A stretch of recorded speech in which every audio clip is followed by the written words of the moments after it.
ये जो तस्वीर है उसने दिखा दिया है कि इजराइल के लिए भारत कितना मायने रखता है, ना सिर्फ एक पार्टनर के तौर पर तो एक सच्चे मित्र के तौर पर भी। तभी तो इजराइल के कैबिनेट मंत्री की आंखें भर आई जब मीडिया ने उनसे भारत इजराइल के रिलेशंस के बारे में पूछा। जी हाँ दोस्तों, ये तस्वीर इजराइल के विदेश मंत्री गिदोन सार की है, जो अपने ही इजरायली मीडिया से बात करते करते भावुक हो गए। तो क्या है पूरा माजरा, चलिए विस्तार से समझते। देखिए, पीएम मोदी इजराइल की 2 दिवसीय यात्रा करके भारत वापस लौट चुके हैं, लेकिन इन 2 दिनों में भारत इजराइल में कुछ ऐसे समझौते और एमओयू साइन हुए जिसे देख पाकिस्तानी सेना और पाकिस्तानी मीडिया चीख चीख के अपना गला फाड़ रही है।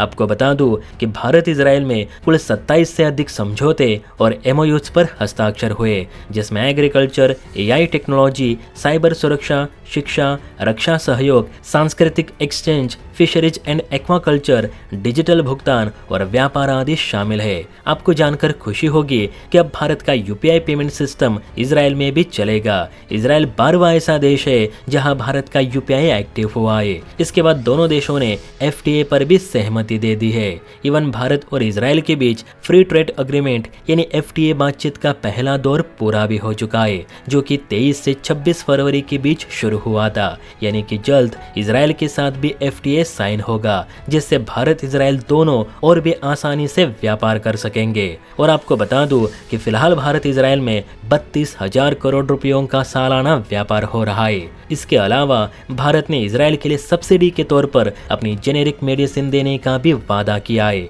जिस वजह से इजराइल को अब काफी सस्ती दरों में जेनेरिक मेडिसिन मिल पाएंगी, जिसकी इजराइल को सख्त जरूरत है। आतंकवाद के मुद्दे पर भी भारत ने खुलकर इजराइल के साथ खड़े होने की बात कही है। और सबसे बड़ी बात कि भारत ने ये एमओयूज और समझौते ऐसे समय पर इजराइल के साथ साइन किए जब ना तो अमेरिका इजराइल की मदद कर रहा है, ना नाटो, ना ही ईयू। उल्टा ये सब देश हमास हमलों के पलटवार में इजराइल जो गाजा में एयर स्ट्राइक कर रहा है उसकी निंदा कर रहे।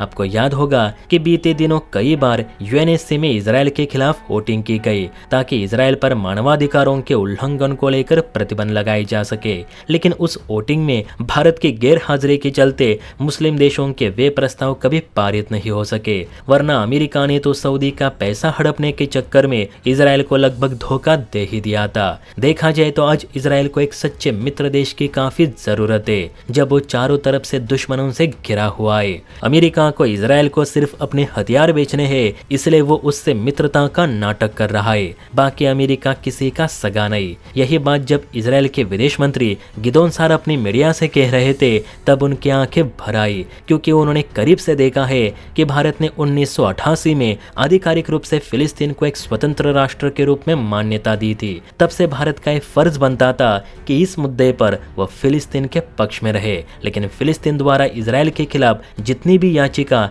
या प्रस्ताव पेश किए गए उनमें भारत ने कभी भी हिस्सा नहीं लिया, ना ही कभी इजराइल विरोधी वोटिंग की। यानी कि भारत पीठ पीछे हमेशा इजराइल के साथ खड़ा था। यही बात उनके लिए बहुत मायने रखती है और यही कारण है कि इजरायली विदेश मंत्री भारत के सपोर्ट को लेकर भावुक हुए, जबकि मुस्लिम देश दिल मिला गए। बाकी मैं हमेशा चाहूंगा कि भारत इजराइल के साथ खड़ा रहे, क्योंकि इजराइल कभी भी भारत का साथ नहीं छोड़ता। बाकी इस पर आपकी क्या राय है नीचे कमेंट करके जरूर बताइए। और हाँ, वीडियो अच्छी लगी हो तो बेल आइकन प्रेस करके चैनल को लाइक एंड सब्सक्राइब जरूर करें।